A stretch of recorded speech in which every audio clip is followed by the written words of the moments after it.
When European settlers arrived in America, they faced harsh environments and struggled to survive. Without the help of Native Americans, who taught them vital survival skills like crop cultivation and hunting, they might not have made it. Native Americans' expertise was legendary, with stories of hunters taking down bison with just a bow. But the real challenge came from the animals that once roamed the land. Paleo-Indians, who arrived over 30,000 years ago, encountered creatures far more fearsome and bizarre than anything we know today. Some of these animals are extinct, while others still survive elsewhere. Let's explore a few of the most iconic creatures that Native Americans lived alongside. The first animal up is a mammal, though it looked more like a dinosaur than anything else. This is the Glyptotherium. From a distance, you could have confused it for some kind of ankylosaur due to its extensive armoring that covered its body. But in reality, it was an armadillo, of all things, belonging to the famous subfamily known as the Glyptodonts. Members of this group are best known for their size, with individuals ranging from the size of a dog all the way to a small car.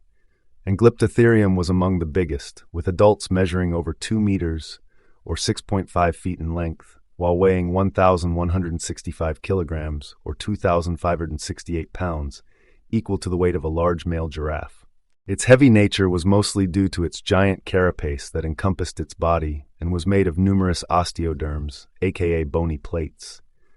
This armored dome was one of the signature features seen in Glyptodonts.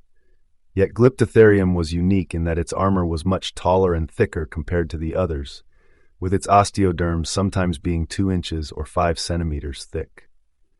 That's 8 times the thickness of the thickest tortoise shells today.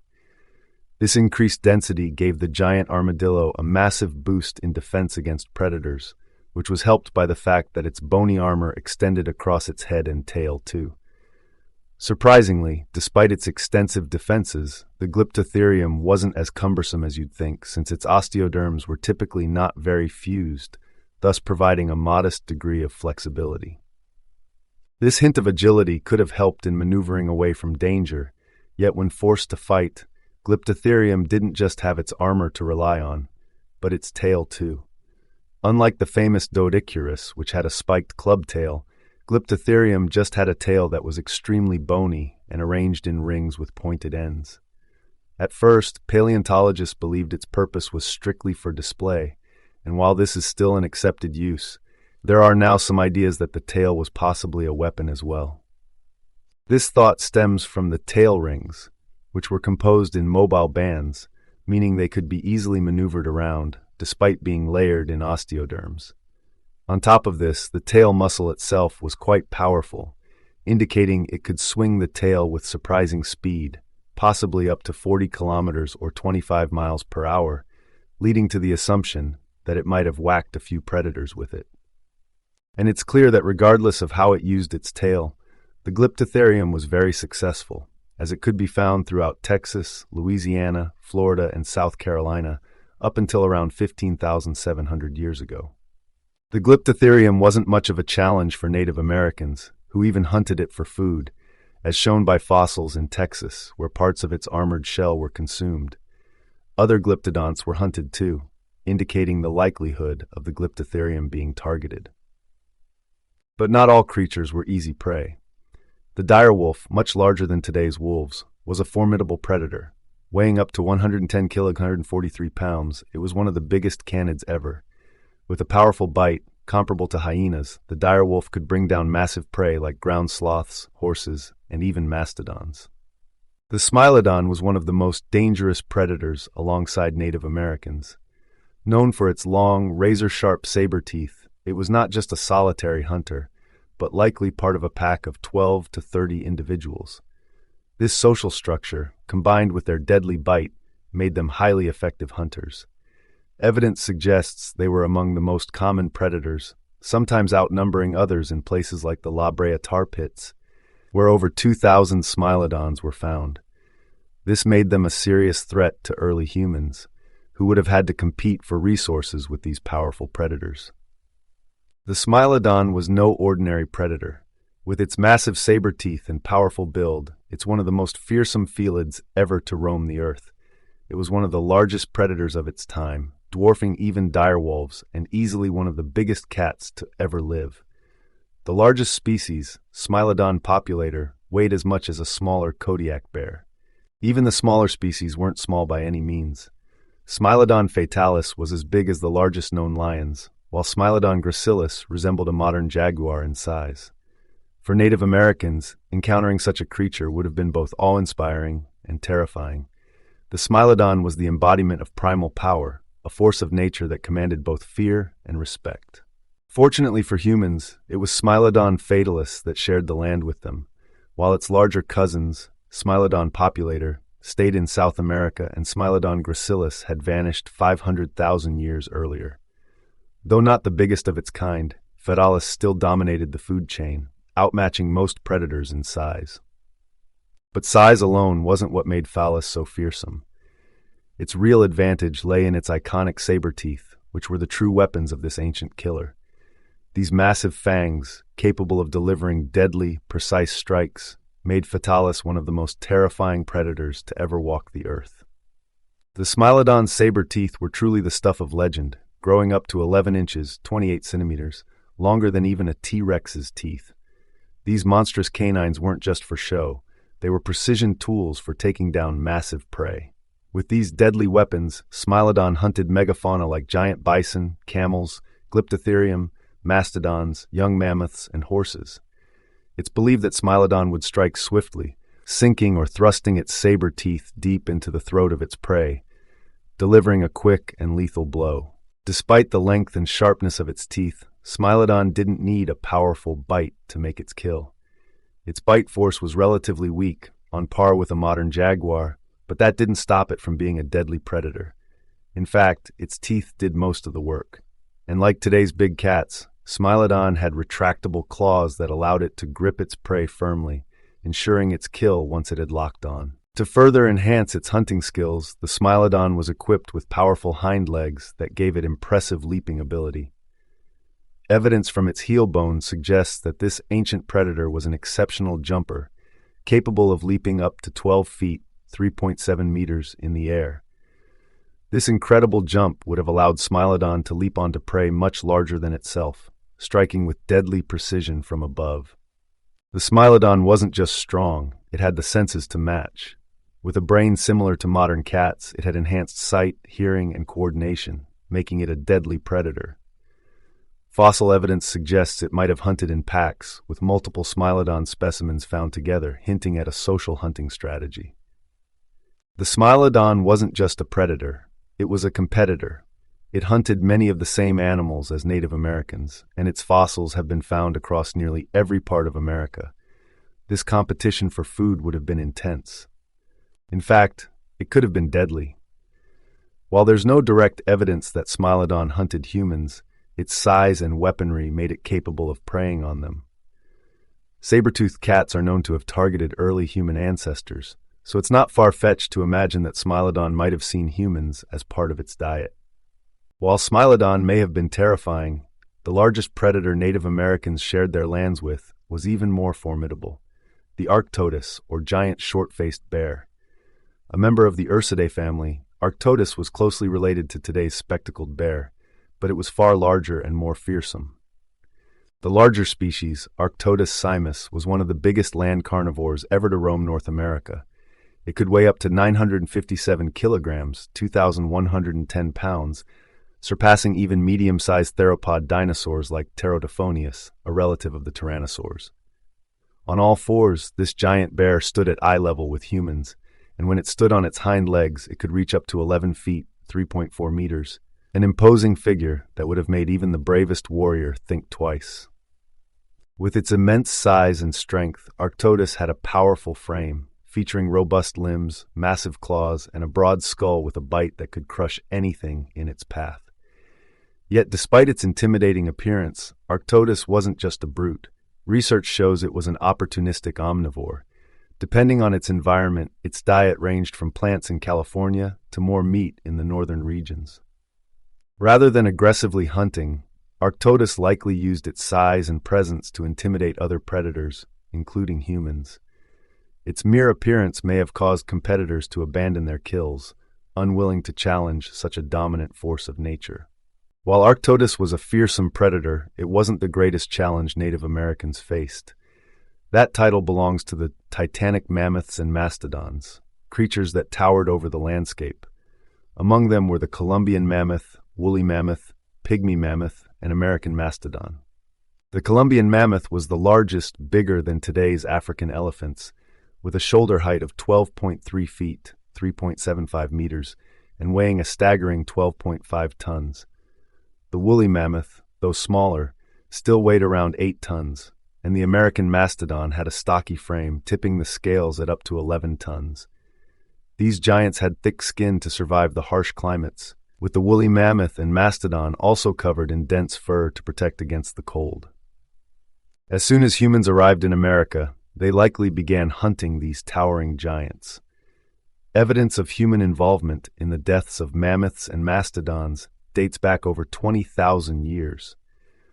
Early hunting attempts were challenging due to the thick hides of these colossal creatures, but around 13,000 years ago, the rise of the Clovis culture, with its specialized spear points, gave humans the tools needed to take down these megafauna. These hunts were no easy feat. Humans targeted the vulnerable torsos of mammoths and mastodons, tracking them until the massive animals bled out. After a successful hunt, Native Americans would butcher the animals, using every part for food, tools, and even art, ensuring nothing went to waste. The extinction of these colossal creatures, including the pygmy mammoth, is believed to have been caused by a combination of human hunting and climate change. While Native Americans were skilled hunters and fierce competitors for resources, the exact reasons behind the mass extinction of these giants remain a topic of debate among scientists. What's certain is that these monumental animals, along with others like Camelops and Castoroides, the giant beaver, vanished from the land, leaving only fossils and remnants of a world that no longer exists, a reminder of the wild, untamed past that Native Americans once shared with these majestic creatures. The Smilodon was a true predator, feared for both its striking looks and massive saber teeth. As one of the largest predators of its time, it easily outclassed direwolves. The biggest species, Smilodon populator, weighed as much as a smaller adult Kodiak bear. The other two species, while smaller, were still formidable.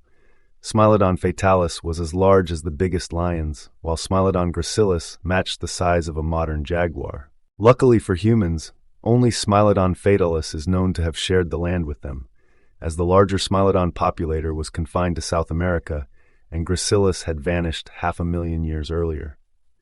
Though fatalis wasn't the biggest of the three species, it still had an edge over most predators in terms of size. But its true advantage wasn't its size, it was the sheer power of its massive saber teeth. These saber teeth weren't just for show, they were elongated canines that could grow up to 11 inches, 28 centimeters long, longer than a T-Rex's teeth. With such powerful weapons, Smilodon didn't hunt small prey. Instead, it targeted megafauna, giant bison, camels, Glyptotherium, mastodons, young mammoths, and horses. It's believed Smilodon would kill its massive prey by sinking or thrusting its deadly canines into the throat, delivering a swift and fatal blow. Despite its massive saber teeth, Smilodon didn't need a powerful bite. Its teeth were so long and sharp that it could deliver a lethal strike without much force, making its bite relatively weak, comparable to that of a jaguar. But the Smilodon's teeth weren't its only weapon.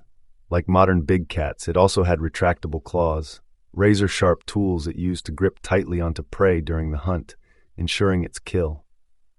Studies of its heel bone reveal that Smilodon was an exceptional jumper, capable of leaping up to 12 feet, 3.7 meters high. This remarkable ability allowed it to leap onto prey far larger than itself, making it a truly formidable predator.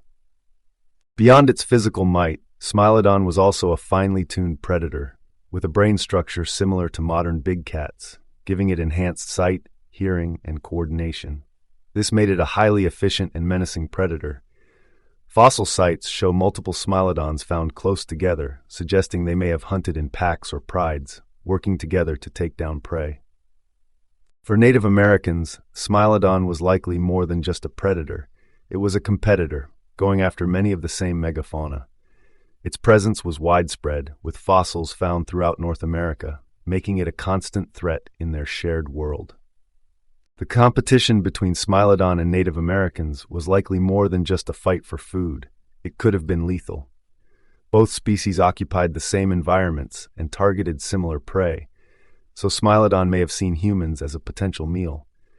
Its sheer size and weaponry made it capable of taking down even unarmed humans. This is supported by evidence that other saber-toothed cats, and even earlier felines, hunted early hominins. Even today, big cats kill around 500 people annually, despite modern technology and their dwindling populations. So, it's not a stretch to imagine that a few unfortunate souls may have become Smilodon's prey. But even though Smilodon was terrifying, it still wasn't the biggest threat for Native Americans, at least not in terms of sheer size. The largest predator Native Americans shared their land with wasn't a big cat. It was a bear, the Arctodus, also known as the giant short-faced bear. This colossal creature belonged to the Tremartina family, with only one living relative today, the spectacled bear. There were two known species, Pristinus and Simus, but it was Simus that coexisted with humans, surviving in North America until about 12,800 years ago. Of the two, Simus was by far the largest, making it one of the biggest terrestrial carnivores and mammals of all time. It is believed to have weighed up to 957 kilograms, 2,110 pounds, heavier than some medium-sized theropods like the Pterodophonius, a type of tyrannosaur. Its size was only part of the terror it instilled. On all fours, Arctodus stood at eye level with humans, and when reared on its hind legs, it could reach a towering 11 feet, 3.4 meters. Quite the sight, and one that was hard to ignore. Like many of the mighty creatures in its world, Arctodus was built for strength. Its robust skeleton, powerful limbs, and massive claws gave it the tools to dominate. Its broad, muscular skull supported thick incisors and canines, completing the picture of a fierce predator. However, Arctodus may not have been as bloodthirsty as its appearance suggests. In fact, research shows that it may have been an opportunistic omnivore, adapting its diet based on location. For instance, in the La Brea tar pits of California, Arctodus specimens ate mostly plants, while in the north, their diet shifted to include more meat. This adaptability meant it wasn't necessarily about hunting for prey. It was all about getting calories, and it chose the easiest path. Paleontologists think Arctodus's diet was influenced by the other predators it shared the land with. Its large size and slow movements made it less agile than rivals, forcing it to adjust its diet to avoid competition. Still, Arctodus wasn't a pushover. Evidence from megafauna like mammoths and mastodons shows bite marks consistent with this massive bear, suggesting it wasn't afraid to take on large prey, even in the presence of other predators and humans. The Arctodus used its massive size to intimidate smaller predators, including humans, driving them away from their kills.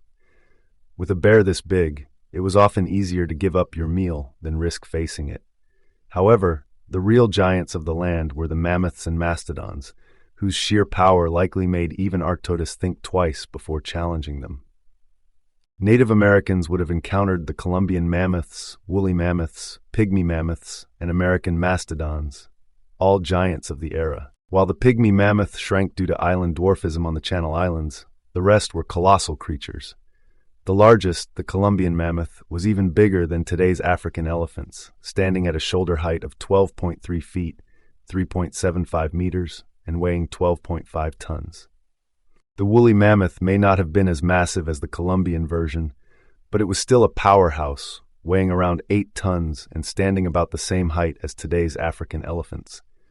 The American mastodon, though shorter at 7 feet, 2.1 meters tall, made up for it with its stocky build, tipping the scales at a hefty 11 tons, about 80% heavier than an elephant of the same height. These behemoths were well equipped for survival with thick skin to fend off the elements, and for the mastodon and woolly mammoth, a dense fur coat added an extra layer of protection, not just against the cold, but from predators as well. Of course, like all proboscideans, the mammoths and mastodons came with their iconic tusks, which weren't just for show. These mighty tools functioned like Swiss Army knives, used for digging, lifting, defense, and even gathering food. Their versatility helped them thrive in a variety of environments during the Pleistocene, with each species carving out its niche. Mastodons favored dense coniferous forests, woolly mammoths roamed the open steppes, and the Columbian mammoths thrived in grasslands and aspen parklands. With such a wide range, it's no surprise that Native Americans crossed paths with these giants. Evidence suggests that, despite their size and strength, these mammoth creatures eventually fell to the skilled hands of human hunters. Humans didn't waste any time going after these colossal creatures once they arrived in America. Evidence shows that even over 20,000 years ago, some mammoth and mastodon remains bear the marks of human-made weapons. But early on, hunting these giants wasn't easy. Simulations suggest that primitive spears often shattered against the thick hides of mammoths and mastodons, making most hunts end in failure. However, around 13,000 years ago, things started to shift with the rise of the Clovis culture, marking a new era of more advanced hunting tactics. The Clovis culture revolutionized hunting with their iconic Clovis points, distinctively shaped, fluted lanceolate projectiles. These early hunter-gatherers were not just surviving, they were thriving as megafauna hunters, and they may have been the first humans to hunt mammoths on a large scale, with mastodons as their secondary target. Across the United States, numerous kill sites have revealed the remains of both juvenile and adult proboscideans, proving that the Clovis people were skilled and strategic hunters of these giant creatures. Hunters likely targeted the torsos of these colossal beasts, where the ribs offered no protection. After landing the first blow, they would track the wounded animal until it bled out. One notable example comes from the Naco mammoth kill site, where a female mammoth was found with 8 projectiles lodged in its skull, shoulder blade, ribs, and stomach, proof that these hunts could be brutal.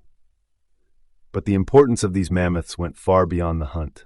After bringing down these megafauna, Native American hunters would process the carcasses for food, fuel, and tools, crafting everything from stone knives, cleavers, and spear points to bone tools like wrenches. Mammoths weren't just a source of sustenance. They were central to the culture and technology of these ancient peoples. Humans didn't just hunt the mammoths, they also honored them through art.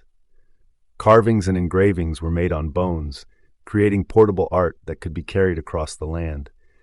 Even the pygmy mammoths, the smaller cousins of the giants, weren't spared from the human connection. As people arrived on their islands around 13,000 years ago, the fate of these tiny mammoths was sealed, coinciding with their extinction. Another surprising prey for early Native Americans was the camelops. Despite its underwhelming name, this creature was a true camel that roamed the American landscape, a bizarre sight for us today. While we don't know for sure if camelops had 1 or 2 humps, studies show it was still a full-fledged camel. What we do know is that it was taller than modern camels, with elongated legs, making it about 20% taller at the shoulders. Like its modern relatives, camelops was likely a grazer, feeding on coarse shrubs and vegetation. It roamed primarily in the western U.S. and Tennessee, often traveling long distances in search of food. While it would occasionally cross paths with Native Americans, evidence suggests that despite its size, camelops was not hunted as frequently as other megafauna. Most camelops' remains show little to no signs of damage from human tools, and sites with numerous camelops fossils lack stone tools, suggesting they weren't a primary food source. One of the most unique creatures Native Americans would have encountered was the Castoroides, or giant beaver. Far larger than the beavers we know today, the Castoroides grew to an average length of 1.9 meters, 6.2 feet, with some individuals reaching up to 2.2 meters, 7.2 feet. This made them so massive that they were too heavy to lift, weighing 3 times as much as a German shepherd. Their enormous size was matched by equally large teeth, with elongated incisors stretching up to half a ruler in length. Unlike modern beavers, the Castoroides had textured teeth, though the reason behind this remains a mystery. The Castoroides was also an exceptional swimmer, perfectly adapted for life in the water, with webbed hind feet and a long, flat tail. Unlike modern beavers that feed on woody plants, the Castoroides likely dined on submerged aquatic plants, reflecting its specialized diet.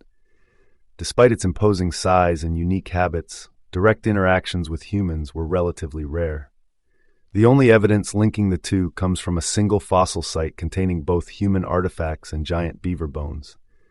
However, there is some indirect evidence of Castroides' cultural impact outside of America. In Canadian First Nations mythology, giant beavers feature as mythical creatures, suggesting that these massive rodents may have inspired legends passed down through generations.